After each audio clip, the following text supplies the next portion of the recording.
Une nuit où Paris s'est figé, une nuit où 130 vies ont été fauchées par 10 terroristes, une nuit qui a marqué la France à jamais. 10 ans plus tard, les cicatrices sont toujours là. Comment une telle tragédie a-t-elle pu se produire? Comment ces hommes, tous connus des services antiterroristes, ont-ils pu frapper en plein cœur de la capitale? Et surtout, comment rendre justice quand 9 des 10 auteurs des attentats ne sont plus là pour répondre de leurs actes?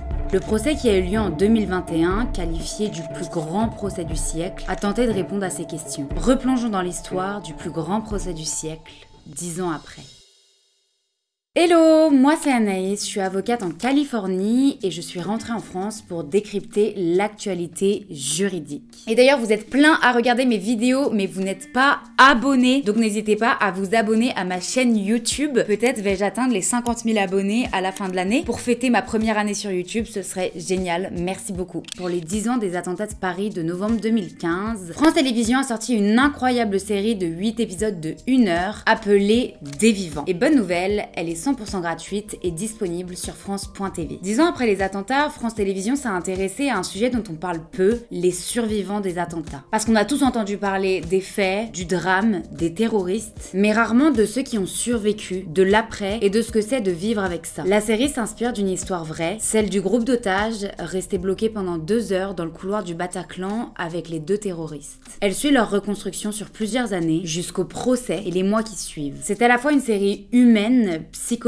et elle est profondément bouleversante. Ce que j'ai vraiment adoré, c'est cette approche de l'après-coup, comment on survit, comment on se reconstruit, mais également comment notre entourage réagit et surtout comment on continue à exister dans le même monde, mais après un tel drame. Franchement, j'ai été happée du début à la fin. C'est une série qui est forte, qui est sensible et qui est nécessaire. Donc c'est pour ça que je vous invite vraiment à aller la voir. Encore une fois, elle est disponible gratuitement sur France.tv. Je vous mettrai le lien en description et en commentaire si vous souhaitez aller la voir. Et merci beaucoup à France Télévisions de travailler avec moi. C'est un honneur pour moi de pouvoir travailler avec vous et je suis très fière d'avoir présenté la série Des Vivants. Aujourd'hui dans la vidéo, on va parler de la continuité de la série. On va s'intéresser notamment au procès des attentats de 2015. Un procès historique, le plus grand procès de l'histoire française. Plongeons dedans ensemble. Le 12 novembre 2015, 3 voitures louées en Belgique partent de Bruxelles en direction de Paris. 11 hommes sont à bord. Ils font tous partie de la cellule franco-belge. C'est un réseau djihadiste entre Molenbeek, Bruxelles, l'Île-de-France et c'est une branche de l'État islamique. Ou encore Daesh, c'est une organisation terroriste djihadiste sunnite. Elle vient d'abord d'un groupe né en Irak dans les années 2000. À l'époque, il s'appelait Al-Qaïda et en 2014, le chef d'Al-Qaïda de l'époque, Aboubar al-Baghdadi, proclame la naissance du califat, un état supposé islamique couvrant des territoires d'Irak et de Syrie. En gros, l'objectif de l'état islamique, c'est de créer un état religieux gouverné par sa version extrême de la charia. La charia, c'est la loi islamique. Alors, l'état islamique, il rejette toutes les frontières modernes et il se dit en guerre contre les pays occidentaux, les régimes musulmans qui n'appliquent pas bien selon eux la charia et également les musulmans chiites, les minorités musulmanes, etc. Qu'on soit bien d'accord, tuer des gens, c'est contre les valeurs de l'islam. Le Coran dit d'ailleurs, celui qui tue une personne, c'est comme s'il avait tué toute l'humanité. Sourate 5, verset 32. Donc, l'État islamiste, ce sont des terroristes qui se proclament musulmans, mais dans les faits, ils agissent totalement contre les valeurs de l'islam. Ce ne sont donc pas des musulmans, ce sont des terroristes, qu'on soit bien d'accord. Donc, l'État islamique, ils ont des branches un petit peu partout, et ils ont notamment une branche qui est la cellule franco-belge. Revenons à nos 3 voitures qui vont de Bruxelles à Paris. À bord des 3 voitures, il y a notamment Salah Abdeslam et Brahim Abdeslam, qui ont tous les deux louer les 3 voitures pour aller à Paris. Les 11 hommes arrivent sur Paris le 12 novembre, mais Mohamed Abrini, un des 11 hommes, repartira directement sur Bruxelles. Ils ne sont donc plus que 10. Les 10 hommes logent dans 2 planques. Une planque à Alfortville, dans 2 apart-cities. Ces 2 apart-cities ont également été loués par Salah Abdeslam et ils seront 3 à y dormir. La deuxième planque, elle se trouve à Bobigny. Elle a été louée par un homme qui ne fait pas partie des 10, Mohamed Bakali. Ils seront 6 à y dormir. Le 13 novembre 2015, depuis la planque de Bobigny, Salah Abdeslam va conduire 3 terroristes aux abords du Stade de France où un match de foot a lieu entre la France et l'Allemagne et où notamment François Hollande se trouve. Les kamikazes tentent d'entrer dans le stade, mais comme ils n'ont pas de billets, ils sont refoulés. 21h16, une première explosion à l'entrée du Stade de France retentit.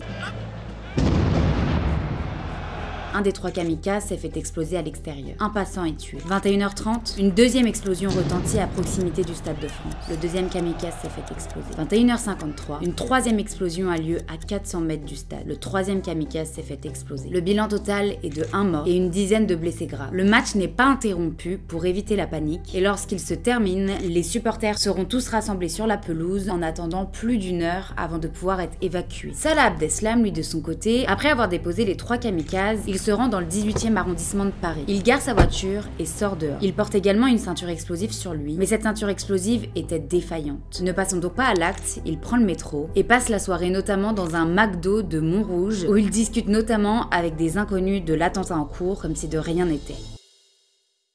Au même moment, la deuxième voiture part de Bobigny en direction du 10e arrondissement de Paris. À bord se trouvent Brahim Abdeslam, belge, Abdelhamid Abaoud, belge également, et Shakib Akrou, un 3e homme belge. Lorsque la voiture arrive dans le 10e arrondissement de Paris, les 3 hommes s'arrêtent devant des terrasses de bars et restaurants très fréquentés et tirent à l'arme semi-automatique. 21h24, fusillade sur les terrasses de 2 cafés, le Carillon et le Petit Cambodge. 21h32, fusillade sur le terrasse Café Bonne Bière et Casa Nostra. Et 21h40, Brahim Abdeslam sort de la voiture, rentre dans le bar Le Comptoir Voltaire, discute quelques instants avec la serveuse comme si de rien n'était et se fait exploser, blessant des dizaines de personnes autour de lui. Abdelhamid Abaoud et Shakib Akrou prennent la fuite. Le bilan global des attentats des terrasses, 39 morts, plusieurs dizaines de blessés.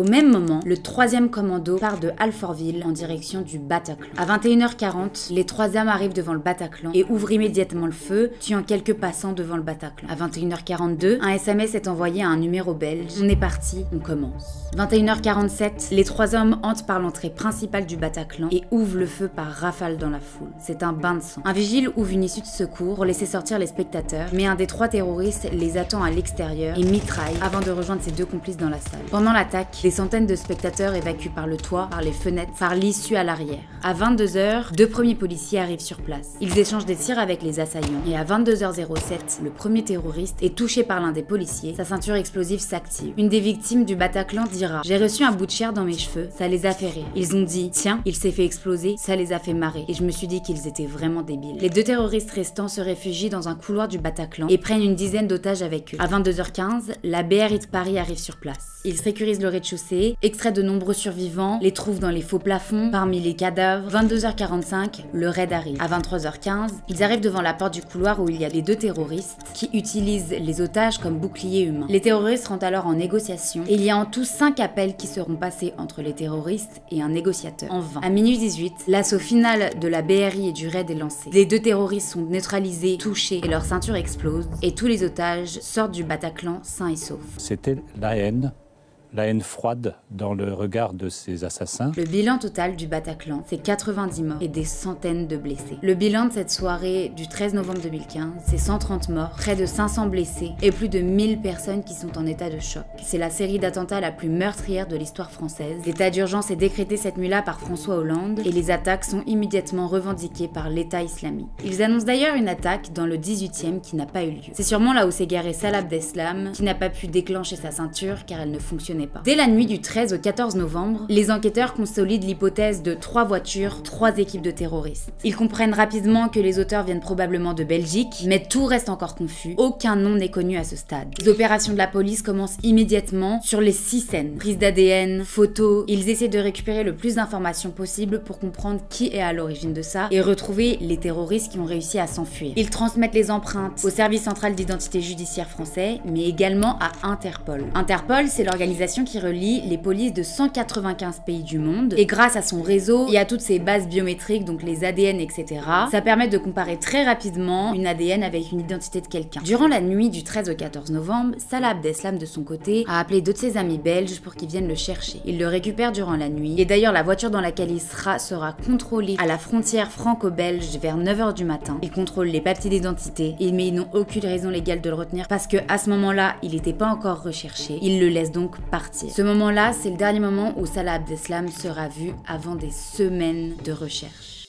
Un peu plus tard dans la journée, la voiture du commando des terrasses a été localisée et retrouvée à Montreuil. À l'intérieur, les policiers trouvent 3 kalachnikovs, 11 chargeurs vides, 5 chargeurs remplis. Ils arrivent également à retrouver qui a loué cette voiture et ils tombent sur le nom de Brahim Abdeslam. C'est le premier nom qu'ils ont. Rapidement, ils font le parallèle à son frère Salah Abdeslam qui est également dans les fichiers terroristes. Ils vérifient les paiements par carte de Salah Abdeslam et découvrent qu'il a réservé 2 studios à l'Apart City d'Alfortville dans la nuit du 12 au 13 novembre. Et à partir de là, le parquet belge ouvre également une enquête pour terrorisme. Dans la nuit du 14 au 15 novembre, l'Apart City à Alfortville est perquisitionnée. Cette perquisition permet de confirmer que c'était bien la planque du trio du Bataclan. Le parquet fédéral belge émet un mandat d'arrêt européen contre Salah Abdeslam. Il devient donc l'homme le plus recherché d'Europe. En parallèle du mandat européen, Interpol diffuse une notice rouge à son encontre. C'est l'équivalent d'un avis de recherche international et les polices des 195 pays membres d'Interpol sont donc informés que s'ils contrôlent Salah Abdeslam,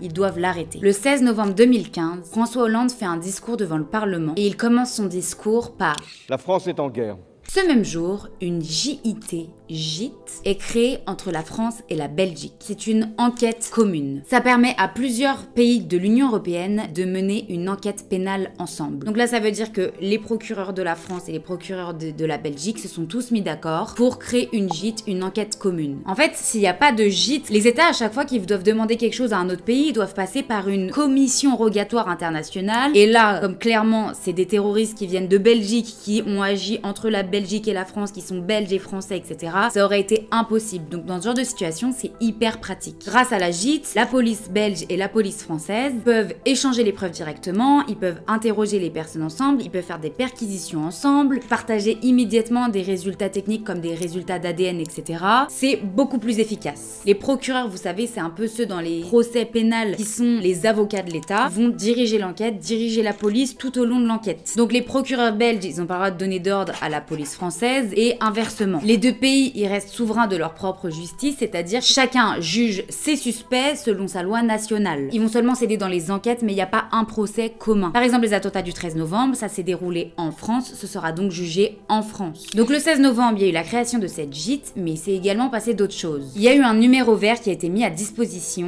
et il y a quelqu'un qui a appelé le numéro vert, indiquant qu'il avait loué un pavillon à Bobigny à un dénommé Brahim Abdeslam pour une semaine. À ce moment-là, il y a donc une perquisition dans les appartements de Bobigny. Il découvre donc la deuxième planque. Là-bas, pareil, ils trouvent des adhésifs de ceinture, énormément de matériel, etc. Et donc, les enquêteurs, ils se rendent compte rapidement qu'ils étaient 9 à avoir agi et qu'il y a donc 2 personnes en fuite. Les 2 terroristes qui ont tiré sur les terrasses.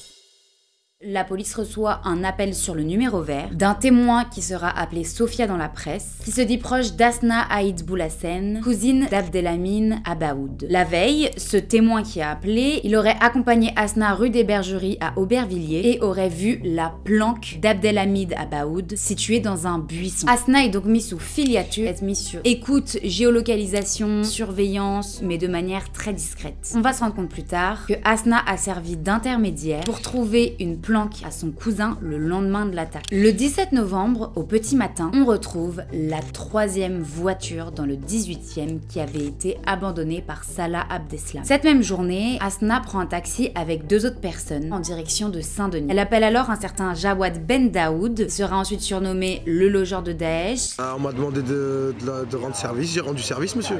Jawad va donc les orienter vers un appartement à Saint-Denis. À ce moment-là, les procureurs prennent la décision d'envoyer la police les interpeller durant la nuit. Le raid est donc choisi pour l'intervention. Le 18 novembre, 4h15 du matin, la raid, appuyée par la BRI, lance l'assaut de rue du Corbillon. 36 membres du raid sont présents autour de l'immeuble. Les policiers tirent 1200 cartouches et lancent 50 grenades d'offensive. Les terroristes, eux, ont un pistolet de 9 mm et ils lancent 3 grenades qui blessera en tout 5 policiers. Durant l'assaut, les 2 terroristes en fuite et Asna décèdent. Donc sur le commando des 10 personnes qui étaient à Paris pour les attentats, seule une est désormais en vie, Salah Abdeslam, mais il reste introuvable.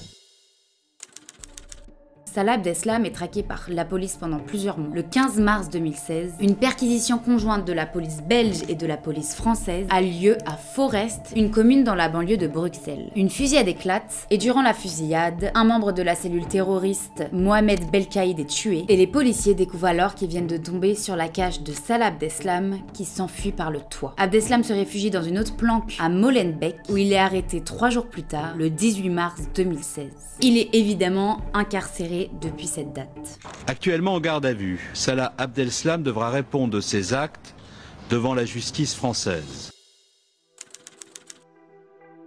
Une semaine après l'arrestation de Salah Abdeslam, le 22 mars 2016, un attentat a lieu à Bruxelles, attentat revendiqué par cette même cellule franco-belge. À 7h58, 2 terroristes se font tuer dans le hall des départs de l'aéroport de Zaventem. À 9h11, un 3e terroriste se fait exploser dans une rame à la station de métro Maelbeek. Il y avait un 4e terroriste dans cette attaque, Mohamed Abrini, qui sera surnommé l'homme au chapeau, mais il n'a pas déclenché sa bombe et s'est enfui. Il sera arrêté quelques jours plus tard à Bruxelles. Et Mohamed Abrini, je sais pas si vous vous rappelez, mais c'est celui qui avait déposé les 10 terroristes à Paris le 12 novembre 2015, la veille des attentats. Le bilan de cette attaque terroriste de Bruxelles, 35 morts et plus de 300 blessés. Parmi les organisateurs de ces attentats de Bruxelles, 6 avaient également participé aux attentats du 13 novembre à Paris. En février 2018, en Belgique, il y aura le procès de Salah Abdeslam et de Sofiane Ayari concernant la fusillade au moment de l'arrestation de Salah Abdeslam. Comme ils ont répondu en tirant, ils vont être jugés pour tentative de meurtre sur des policiers et pour possession d'armes illégales. Ils seront tous les deux condamnés à 20 ans de prison et les deux feront également partie des accusés au procès du 13 novembre. Pendant tout ce temps, il y a cette enquête autour des attentats du 13 novembre qui continue. Pour que ce soit bien clair, ça veut dire quoi quand on vous dit le parquet de Paris, le parquet de Bruxelles, etc. Alors, dans un procès, il y a les magistrats du parquet et les magistrats du siège. Les magistrats du parquet, ce sont les procureurs. En fait, c'est juste une autre manière de les appeler. On les appelle magistrats du parquet parce qu'ils sont tout le temps debout sur le parquet. Voilà pourquoi on dit le parquet. Et les procureurs, c'est eux qui vont donc demander les peines de prison contre les accusés, essayer de montrer toutes les preuves contre les accusés, qui vont demander au juge, voilà ce qu'il a fait, s'il vous plaît, mettez-le en prison, etc.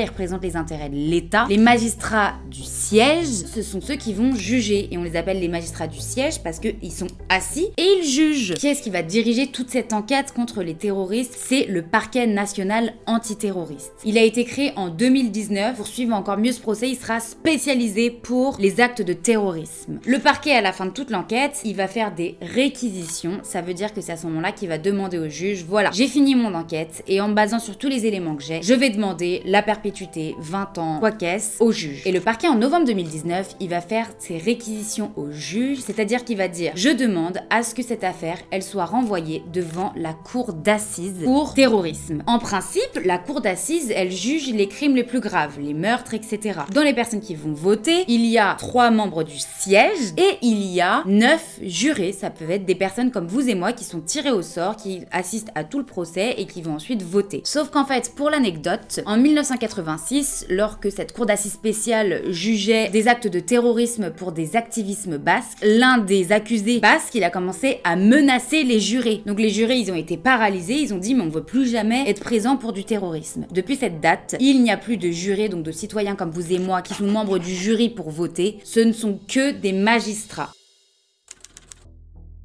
Le procès des attentats du 13 novembre 2015 s'est ouvert le 8 septembre 2021 dans la cour d'assises spéciale à Paris et il a duré jusqu'au 27 juin 2022. C'est un dossier qui a plus de 472 tomes, soit plus d'1 million de pages. Il y a 20 prévenus, donc 20 personnes qui sont accusées pour des faits terroristes, plus de 2200 parties civiles, 350 avocats, donc 300 pour les parties civiles et 50 pour les prévenus, 141 médias accrédités, dont 58 agences, médias et journaux étrangers. C'est donc pour cela qu'on le surnommera le procès du siècle. Il s'agit du plus gros procès criminel jamais organisé en France. C'est des dimensions absolument inédites. Je sais pas si vous vous rendez compte, mais déjà 2200 parties civiles, ça veut dire que juste avec les personnes qui travaillent au tribunal, les parties civiles, les prévenus, les avocats, etc., ils sont limite plus de 3000. C'est énorme. Alors attention, partie civile, ça veut vraiment dire victime au sens large. Les personnes blessées, mais les personnes également traumatisées, les personnes prises en otage, les familles des victimes décédées. C'est peut-être une question que vous vous êtes pas posée, mais combien ça coûte un procès comme ça pour l'État? Alors déjà, La cour d'appel, elle avait absolument pas la capacité d'accueillir autant. C'est une cour d'appel historique sur l'île Saint-Louis, etc. C'est des vieux bâtiments. Ils sont pas prêts à recevoir 3000 personnes dans leur salle d'audience. Donc il y a des énormes travaux qui ont été entrepris pour ce procès-là. Ils ont construit une salle de 700 mètres carrés au sein de la cour d'appel. Il y avait une régie parce qu'en fait il y avait une rediffusion dans les autres salles d'audience. Il y avait également une web radio pour les parties civiles pour qu'elles puissent suivre ça en direct, mais depuis chez elles. Et le procès, il a été enregistré, mais seulement pour les archives, pas pour qu'il soit diffusé, parce que je vous rappelle, en France, on peut pas diffuser un procès, contrairement aux États-Unis. Mais ça a coûté combien la construction de cette salle? 7 millions d'euros.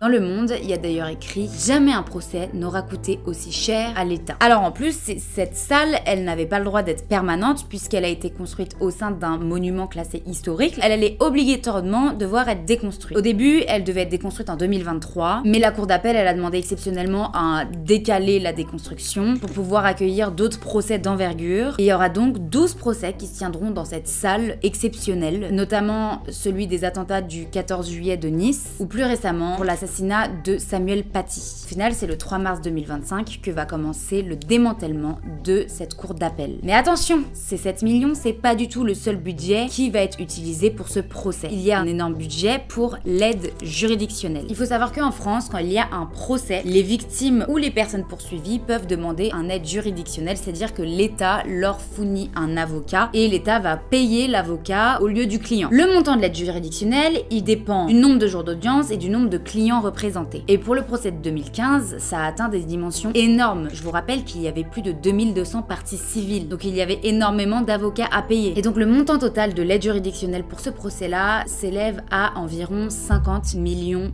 d'euros. 47,5 millions qui sont dédiés aux parties civiles, 2,5 millions pour les 28 avocats français des accusés.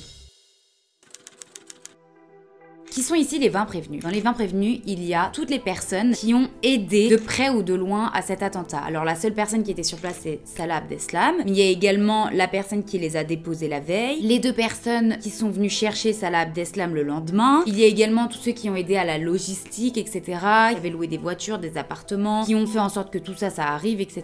Et sur les 20, il y en a 14 qui sont détenus, mais où sont les 6 autres? En fait, les 6 autres personnes, c'est des personnes présumées mortes. On dit qu'ils ont été jugés en absence. Dans ces présumés morts, il y a notamment Oussama Attar, qui est soupçonné d'avoir planifié les attaques depuis la Syrie. Et il y a également les 2 frères Klein, ce sont les frères qui ont revendiqué l'attaque le soir des attentats. Et au moment de cette identification, donc chaque prévenu se lève, donne son nom, etc.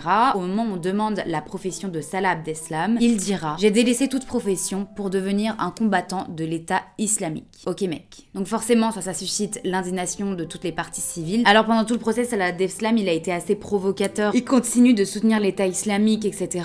Le procureur va lire les actes d'accusation. Ils sont donc poursuivis pour meurtre en lien avec le terrorisme, association de malfaiteurs terroristes, complicité dans les attentats du 13 novembre, participation à une organisation terroriste. Grosso modo, c'est un peu ça les chefs d'accusation. L'ambiance générale du procès, c'est que les échanges sont parfois explosifs entre les accusés, les parties civiles. Voilà, ça n'a pas été un procès simple, c'est un procès sous haute tension. Et à plusieurs reprises, les débats ils vont d'ailleurs être suspendus à cause de la tension dans le tribunal. Après que le procureur ait lu les chefs d'accusation, ça va être le rapport du président qui va donc re-raconter les faits, ce qui s'est passé, etc. Et après ça, il va donner la parole à certains des terroristes. Salah Abdeslam, à ce moment-là, il a dit « On a combattu la France, on a visé la population, des civils, mais on n'a rien de personnel à leur égard. » Merci. Ensuite, entre septembre et octobre, il y a eu la présentation des preuves, énormément de témoignages des parties civiles. Ils ont organisé les témoignages des victimes en fonction des 3 lieux, donc le Stade de France, les terrasses et le Bataclan. Et ça a été un moment assez fort où il y a eu beaucoup de témoignages bouleversants, qui a soudé vraiment les victimes, les familles endeuillées. Et le président a refusé l'anonymat des victimes pour garantir le contradictoire et la transparence. Parce qu'en fait, en France, il y a le principe du contradictoire, c'est-à-dire que quand il y a un témoignage,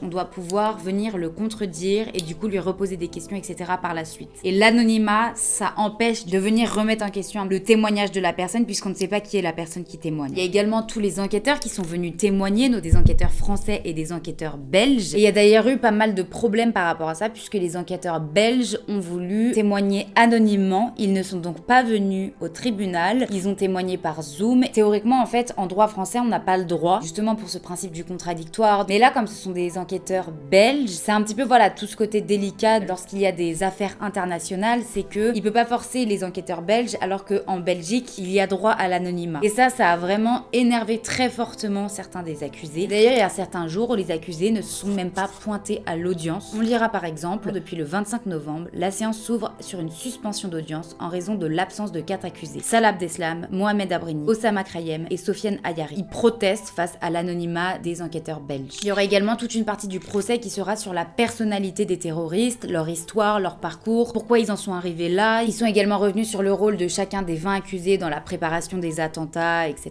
Il y a également eu toute une partie sur est-ce que l'État est responsable, comment ils auraient pu faire pour empêcher ces attentats d'avoir lieu. Il y a eu également François Hollande qui a témoigné, dans lequel il défend les choix qui ont été faits contre l'État islamique. Il explique qu'il n'a jamais eu d'informations qui auraient pu empêcher les attentats. Il y a également eu François Molin qui était l'ancien procureur de Paris à l'époque, etc. Donc voilà, ils sont vraiment revenus sur tout ce qui se passait à l'époque pour savoir s'ils auraient pu empêcher les attentats d'une manière ou d'une autre. Ensuite, il y a eu la trêve hivernale. En 2022, le procès a repris. Il y a eu des interrogatoires sur le fond auprès de tous les accusés. Ils vont revenir sur les préparatifs, les trajets, les planques en Belgique, la fuite d'Abdeslam, comment ils ont facilité. Il y a également beaucoup d'enregistrements du Bataclan qui vont être diffusés. Il va forcément susciter une très forte émotion dans la salle.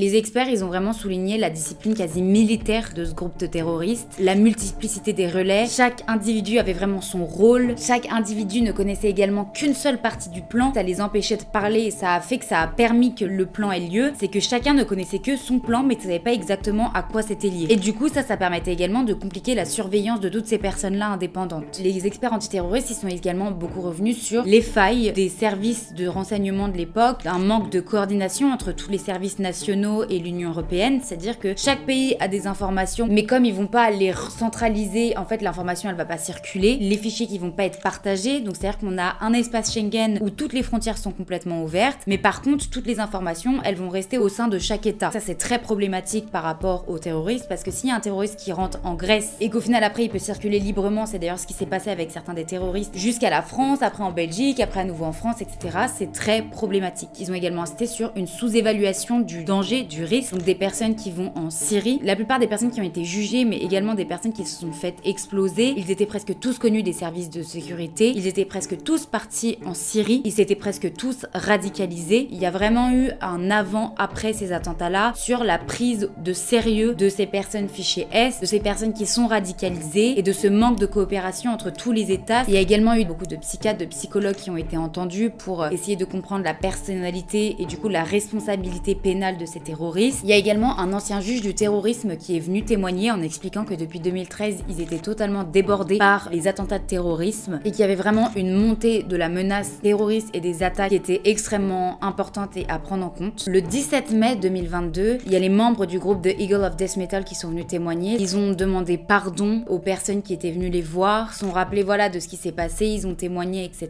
Donc ça a été un moment assez émouvant. Et donc voilà, ce procès s'est fini en juin 2022.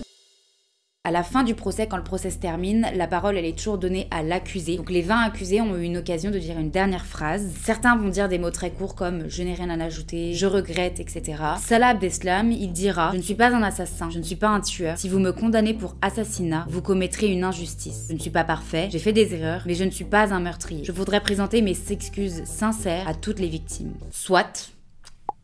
Le procès s'est fini sur ces paroles. Alors je voulais quand même souligner la difficulté d'un procès d'une telle envergure parce qu'on ne se rend pas compte. Mais par exemple, pour chaque jour de procès, il faut faire venir toutes les personnes dans le tribunal. Ensuite, il faut faire prêter serment aux interprètes, faire la liste de tous les témoins qui ont été convoqués, reprendre la liste de tous les prévenus, de toutes les infractions pour lesquelles ils sont poursuivis, rappeler tous les faits, le transport des prévenus de la prison, etc. Préparer toutes les pièces du dossier, les conclusions. Déjà, c'est compliqué pour un procès normal, mais alors un procès d'une telle envergure, on se rend pas compte, mais en fait, il y a des centaines de personnes derrière ces procès-là. Il y a des greffiers, des huissiers de justice, du personnel de sécurité, des policiers. Il y a des centaines de personnes qui sont embauchées pour que ces procès se passent bien. Je tenais vraiment à souligner le bon déroulé de ce procès qui a été fait et le travail de toutes ces personnes de l'ombre dont on parle peu mais qui est absolument nécessaire. Alors il y a eu quelques petites choses à surligner durant ce procès. Il y a eu tout ce sujet-là par rapport à Salah Abdeslam et est-ce qu'il a tenté de faire exploser sa ceinture ou pas. Lui, il va dire que oui. Les enquêteurs vont dire non, il l'a tenté mais en fait la ceinture ne marchait pas. parce que du coup ça va changer. Est-ce qu'il a fait des actes de terrorisme ou alors est-ce qu'il a juste été complice? Enfin voilà, ça changeait ça et ça pouvait changer du coup sa condamnation.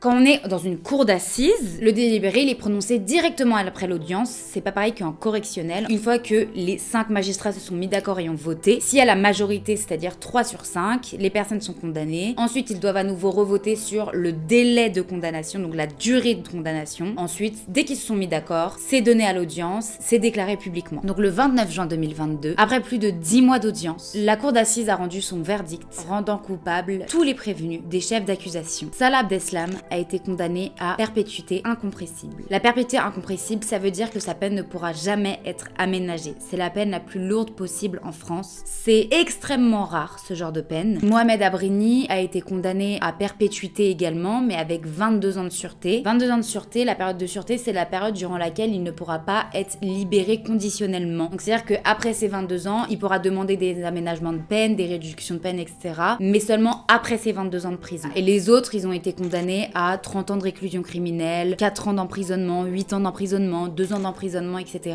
Les peines, elles varient énormément. Parmi les personnes absentes, donc les personnes présumées mortes, ils ont également été condamnés à de la perpétuité incompressible, mais en fait, les personnes qui se sont faites exploser dans les attentats ou alors qui ont été tuées dans d'autres attentats en Syrie, donc finalement, ça représente pas grand-chose. Certains accusés sont ressortis libres au moment des déclarations, notamment Ali Oulkadi, Hamza Atou ou Abdelachoua. En fait, ils n'ont pas eu de retour en prison immédiat parce que les peines prononcées, elles étaient assez faibles pour permettre un aménagement, comme par exemple le bracelet, etc. Ou alors, certains, leur détention provisoire, donc c'est-à-dire le délai qu'ils ont eu entre le moment où ils ont été arrêtés jusqu'à la fin du procès, en fait, ça couvre la peine. Il n'y a eu aucun appel à cette condamnation-là, et d'ailleurs, heureusement, parce que sinon ça aurait été un sacré bazar. Les gens soulignent vraiment des bonnes peines par rapport à ces procès. Il y a vraiment un fort soulagement, un sentiment de justice par rapport à ces condamnations-là. Beaucoup de victimes ont estimé que ces peines, elles étaient à la hauteur, que c'est un verdict juste. Ce verdict, il est vu par pas mal de victimes comme une étape vers un apaisement collectif. Ça a permis de tourner une page, même si la douleur, elle reste. Je me sens prêt à faire autre chose en fait. Il faudra sûrement des mois pour tout analyser, mais